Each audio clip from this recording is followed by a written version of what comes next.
અંકલેશ્વરમાં રાત્રિના ખાડાને લઈ અકસ્માતને સવારે તંત્ર દ્વારા ખાડાનું પેચવર્ક શરૂ કર્યું હતું.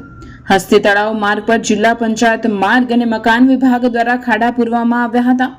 કમોસમી વરસાદ બાદ વધુ બિસ્માર બનતા માર્ગ ખાડા પૂરતા વાહન ચાલકોને રાહત થઈ હતી.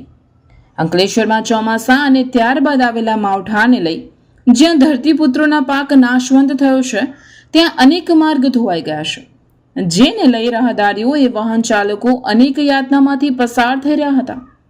ગત રોજ અંકલેશ્વર ગડખોડ ટી બ્રિજથી લઈ ચૌટા નાકા માર્ગ પર ખાડાને લઈ એક અકસ્માત સર્જાયો હતો, જેમાં મહિલાને ગંભીર ઈજા પહોંચી હતી. જે બાદ અચાનક જ આજરોજ સવારે જિલ્લા પંચાયત માર્ગ અને મકાન વિભાગ દ્વારા અંકલેશ્વર શહેર વિસ્તારોને જોડતા માર્ગ પર પેચવર્ક શરૂ કર્યું હતું અને જ્યાં મોટા ખાડા પડ્યા હતા તે પૂરવામાં આવ્યા હતા.